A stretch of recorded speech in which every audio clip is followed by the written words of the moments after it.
लोक माता अहिल्याबाई होलकर के चरणों में श्रद्धा के सुमन अर्पित करता हूं। साथियों, आज का जो हमारा ये कार्यक्रम है सफल कार्यक्रम है। हमारे उन युवा साथियों के नाम है जिन्होंने पहली बार इतना सफल कार्यक्रम किया।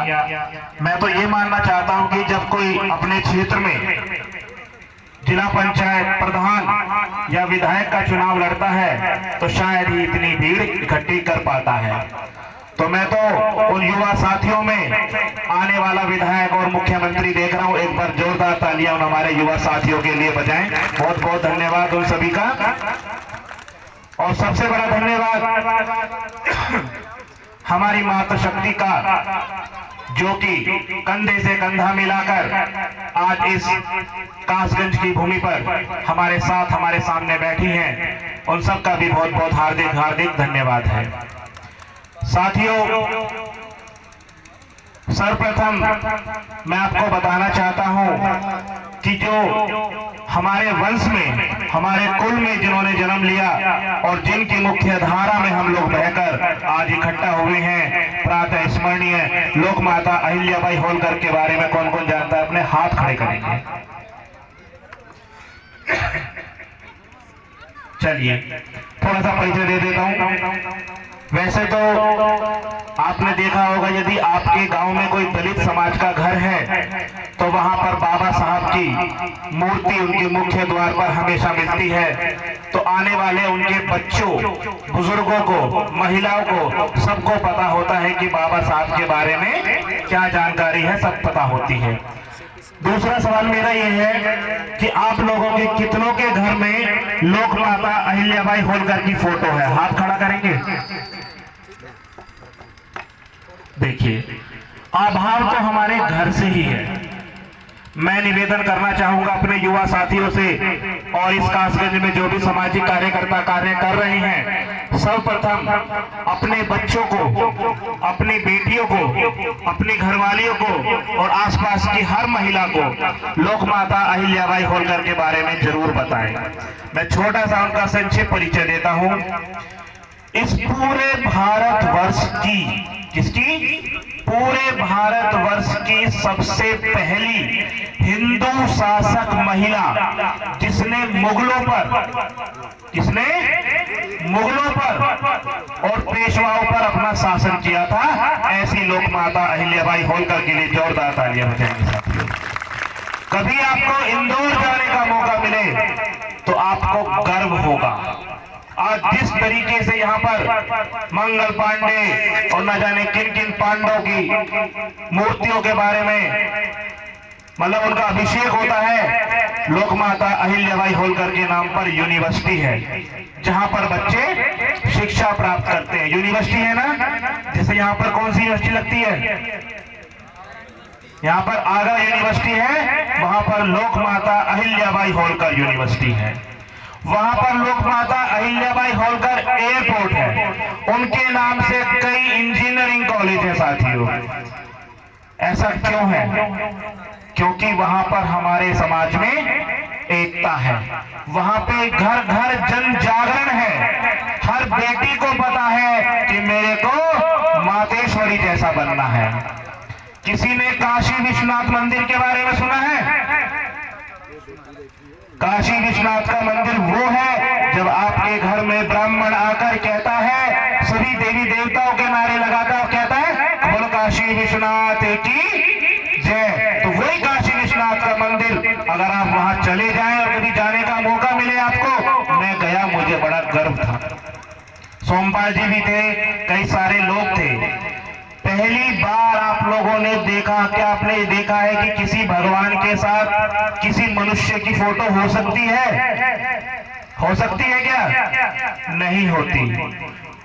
मैंने देखी है मातेश्वरी की फोटो भगवान शिव शंकर के साथ और मंदिर के साथ में, क्योंकि उस मंदिर का जीर्णोद्वार और वहां पर कई घाटों का जीर्णोद्वार मातेश्वरी अहिल्याबाई होलकर ने कराया है।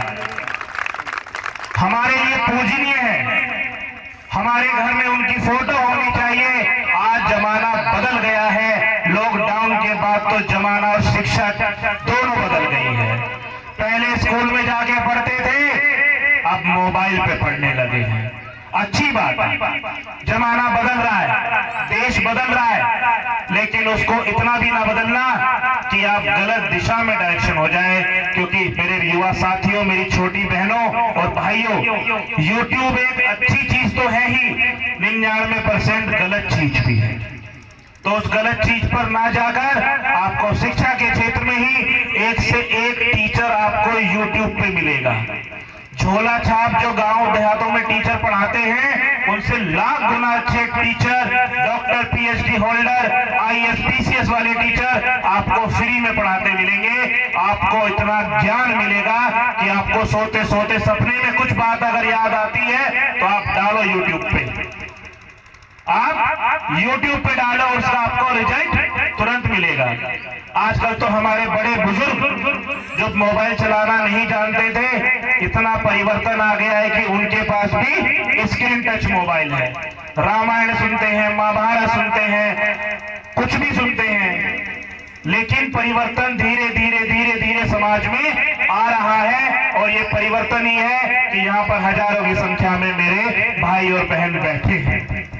साथियों, आज हम जिस बैनर के तले बैठे हैं उसका नाम है शेफर्ड टाइगर फोर्स, और उस फोर्स को जो चला रहे हैं हमारे मुखिया, जो उसका इंजन है वो है धामोपाल जी। धामोपाल जी सबसे युवा, ऐसे मेरे भाई घर बार छोड़कर, परिवार सुख छोड़कर, इंजीनियरिंग की पढ़ाई छोड़कर समाज के दुख को बांटने निकल पड़े हैं। समाज को एक माला में पिरोना चाहते हैं। उत्तर प्रदेश की आबादी 2.5 करोड़ से ज्यादा है इस समाज की। 403 विधानसभाएं उत्तर प्रदेश में हैं, लेकिन हमारा नेतृत्व कोई नहीं कर रहा। समाज बिखर रहा है। जैसे खेत में जब पानी जाता है और उसको सही दिशा ना मिले तो वो पानी इधर उधर सड़कों पे जाकर तबाही मचाता है, बेकार हो जाता है, यदि उसको सही मार्ग नहीं मिलता। वही मार्गदर्शन हमारे बड़े भाई धामोपाल जी के माध्यम से पूरे प्रदेश में नहीं, पूरे भारतवर्ष में यह युवाओं का पहला एक ऐसा संगठन है जिसमें युवाओं को मंच पे बोलने का मौका दिया जाता है। बजाओ ताली। आज से पहले भी आप कभी प्रोग्राम में गए होंगे, बुजुर्ग बैठे हैं, यहाँ कोई नेता होता था, कोई विधायक, MP, MLA होता था, कोई अपनी अपनी बात करके चले जाते थे। लेकिन अब बदलाव का दौर है, नजर उठा के देख लो, ये सारे युवा साथी अपना घर बार छोड़कर, अपने दुख दर्द घर परिवार के छोड़कर, अपनी माँ से दूर, अपने पिता से दूर, अपनी बहन से दूर, 200 500 किलोमीटर दूर आकर समाज को जोड़ने का कार्य कर रहे हैं। क्यों कर रहे हैं? क्योंकि सबसे ज्यादा पिछड़ा हुआ समाज कोई है तो वो है पाल, बघेल, धनगर, गडरिया समाज। साथियों,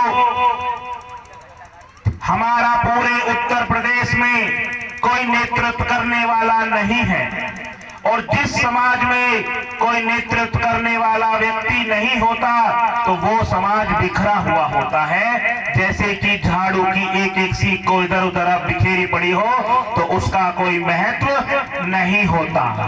उससे आप कुछ भी सफाई नहीं कर सकते, कुछ भी इकट्ठा नहीं कर सकते, कोई भी गंदगी साफ नहीं कर सकते। लेकिन जब वो झाड़ू की सारी सीख आपस में इकट्ठा हो जाती हैं और उसे एक रस्सी से बांध दिया जाता है, अब पूरा घर भी सफा हो जाता है, पूरा मोहल्ला सफा कर सकते हो, कहीं की भी गंदगी सफा कर सकते हो। तो एकता में ताकत है या नहीं है तो बताओ, है? बहनों की आवाज नहीं आ रही है मेरी। मेरा फोकस बहनों पे है, क्योंकि आने वाला परिवर्तन आप लोगों से है। जो जो मेरी बेटियां कुंवारी हैं, कल शादी होकर जाएगी, और कुछ मैरिड बेटी हैं, उनके पति, उनके पिता, उनके दादा जब घर परिवार से निकल के समाज की मीटिंग में जाते हैं तो मेरा उनसे हाथ जोड़ के निवेदन है कि आप उन्हें रोकें ना, क्योंकि ये बहती हुई एक एक बूंद एक दिन समुंदर बनेगी, और ये समुंदर एक दिन ऐसा तूफान लाएगा कि उत्तर प्रदेश में मुख्यमंत्री गडरिया समाज के बिना नहीं बनेगा। और मैं तो ये कहना चाहता हूं कि मुख्यमंत्री गडरिया समाज ही बनेगा। क्यों नहीं बन सकता? उत्तर प्रदेश में यादव समाज 4 से 5 से ज्यादा मुख्यमंत्री बन चुके हैं। जाटव समाज से बहन कुमारी मायावती 4-5 हजार से ज्यादा मुख्यमंत्री बन चुकी है। हम क्यों नहीं बन सकते? हम बन सकते हैं साथियों, लेकिन बनने से पहले हमें बनाना सीखना होगा। हमें अपना एक नेता चुनना होगा, उस नेता के पीछे उसके मार्गदर्शन में हमें चलना होगा। यह तो हम अपनी जो हम पशु पालते हैं, हम गडरिया जाति से आते हैं, हमारा पशु हमारी भेड़ और बकरियां हैं, क्या हम उनका भी अनुयायन नहीं कर सकते? भेड़ों में भी एक मुख्य भेड़ होती है जिसके पीछे सारी भेड़ें चलती हैं, वो जिस दिशा में चलती है उसके पीछे सब सभी चलते हैं। लेकिन हम तो अपने पशु का भी अनुसरण नहीं कर रहे। जो पशु हमारा है, जिससे हमें कुछ सीखने को मिलना चाहिए, हम उससे भी नहीं सीख पा रहे। हमें सीखना है साथियों, प्रण लेना है कि कोई भी व्यक्ति किसी भी पार्टी का हो, अपने समाज से होना चाहिए। हम तन मन धन से उसके साथ खड़े हैं और हमेशा खड़े रहेंगे। साथियों, आने वाला समय युवा साथियों का है। माननीय प्रधानमंत्री नरेंद्र मोदी जी ने भी इन युवाओं पर ही फोकस करा है और सत्ता में परिवर्तन लाए हैं, क्योंकि युवा तेज दौड़ सकता है, तेज सोच सकता है, थोड़ी सी उस पर जिम्मेदारियां कम होती हैं, वो बुजुर्गों के मुकाबले में 100 गुना तेजी से चल सकता है। आज का एग्जाम्पल आपके सामने है। 2-3-4 युवा साथियों ने मीटिंग करी, कहा और इतना बड़ा कार्यक्रम करके दिखाया कि सैफर टाइगर फोर्स का इतना बड़ा कार्यक्रम आज तक नहीं हुआ। साथियों, आपको एक छोटा सा एग्जाम्पल देकर मैं अपनी बात को खत्म करूंगा। माननीय मुलायम सिंह यादव जी के बारे में तो आप लोग जानते होंगे, मुख्यमंत्री रहे हैं, उनके बाद उनके सुपुत्र रहे हैं। आज उनका जन्म दिवस भी है, उनको जन्मदिन की हार्दिक शुभकामनाएं। सर्वप्रथम माननीय मुलायम सिंह विधायक समाजवादी पार्टी से नहीं बने थे, लोक दल से बने थे। जब वो लोक दल से विधायक बने, एग्जाम्पल मान लेता हूं, मुझे याद नहीं है, यहां से बने, कासगंज से बने, विधानसभा से बने। अब एक विधायक बनने के बाद विधायक क्या पूरे प्रदेश की समस्या सोल्व कर सकता है समाज की? क्या वो विधायक पूरे भारत की समस्या सोल्व कर सकता है? नहीं कर सकता। अब उनके पास विधानसभा समस्या तो आती थी बाबूजी, वो तो सोल्व कर देते थे, लेकिन जो समस्या पूरे प्रदेश की आती थी अपने नेता के पास, वो सोल्व नहीं कर पाते थे। उनका चिंतन मंथन हुआ नहीं, मैं पूरे समाज का परिवर्तन करूंगा, पूरे यादव समाज को उसका हक दिला के रहूंगा। क्या मुलायम सिंह जी से पहले कोई यादव नेता नहीं थे? क्या उनकी कोई पार्टी नहीं थी? क्या उनका कोई संगठन नहीं था? था साथियों। लेकिन उन्होंने अपना घर बनाया, अपने घर को आगे बढ़ाया, और पूरे यादव समाज को आज जब भी सरकार रहती थी, थाना अध्यक्ष हो, विधायक हो, जिला पंचायत हो, सब यादव होते थे, क्योंकि उसे यादव समाज ने आगे बढ़ाकर अपने कंधों पे बिठाकर लखनऊ भेजा था। तो उन्होंने भी पीछे पलटकर अपने समाज के साथ गद्दारी नहीं की। साथियों, कानपुर के कार्यक्रम में मुलायम सिंह जी ने यह कहा था कि गडरिया समाज और यादव समाज में ज्यादा अंतर नहीं है, मात्र ये हो सकता है या तो ये गडरिया समाज 5 लाख ज्यादा हो या यादव समाज 5 लाख ज्यादा हो। लेकिन कमी कहां है? हमने कमी बता दी उन्होंने। सुनना ध्यान से, कोई अपने आप को निखर बताता है तो कोई ढेंगर बताता है, कोई पाल बताता है, कोई भगेल बताता है, कोई धनगर बताता है। हमें तो इस शासन प्रशासन ऊपर सत्ता ने इन्हें में ही उलझा के रख दिया। ना हम विधायक MP MLA ढंग से बन पाते, ना जिला पंचायत, ना गांव के प्रधान। मुख्यमंत्री तो तब बन पाएंगे। मेरा सभी बुजुर्गों से, भाइयों से, बहनों से, युवा साथियों से निवेदन है कि सबसे पहले इस कड़ी को तोड़ दीजिए कि पाल, बघेल, धनगर, गडरिया सब आपस में अलग अलग हैं। हम सब एक हैं। आवाज दो हम, आवाज दो हम। मेरी बातें कहीं ठेस पहुंचती हो तो मैं अपनी उन शब्दों को वापस लेता हूं और 10वीं 12वीं के जो हमारे आज स्टूडेंट हमारे पास आए हैं उनको उज्जवल भविष्य की शुभकामनाएं देता हूं। मैं बता देना चाहता हूं कि मैं भी एक अध्यापक हूं। गाजियाबाद में अपना कोचिंग सेंटर चलाता हूं। IAS PCS की कोचिंग कराता हूं। बैंक, SSC, रेलवे, दरोगा, सिपाही की कोचिंग कराता हूं। 10वीं 12वीं सब क्लासेस में पढ़ाता हूं, लेकिन मैं पढ़ाता नहीं, मैं मैनेजमेंट देखता हूं।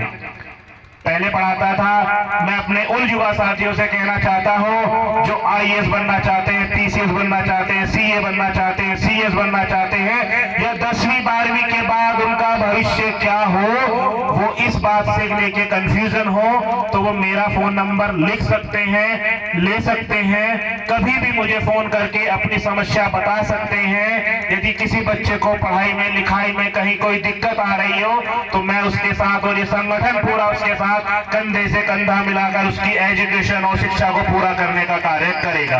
ये मैं इस मंच से बिना जल्दी से पूछे ही मैं ये वादा करता हूं कि ये संगठन उस बेटी का, उस बेटे को शिक्षा पूरी कराने का कार्य करेगा। जो शिक्षा से, पैसे से कहीं वंचित है, कोई दिक्कत परेशानी है तो उसे हम पूरा करेंगे साथियों। और IAS PCS किसी को बनना चाहते हो, कैसे बनते हैं, CA कैसे बनते हैं, कोई जानकारी अगर चाहिए होगी तो आप जो कार्यक्रम संचालन यहाँ पर कर रहे थे उनसे या हमारे युवा साथियों से फोन नंबर ले लेना। बाकी मेरा नंबर इतना आसान है, आपको याद हो जाएगा। आप लिखना चाहो तो लिख लेना। 99 11 105 106, 99 11 105 106 या 99 11 106 105। ये भी नंबर मेरा ही है। कभी भी किसी बेटी को, किसी बेटे को, किसी भाई को कोई दिक्कत हो एजुकेशन में, वो मुझसे संपर्क कर सकता है। जय मां अहिल्या, जय गडरिया समाज।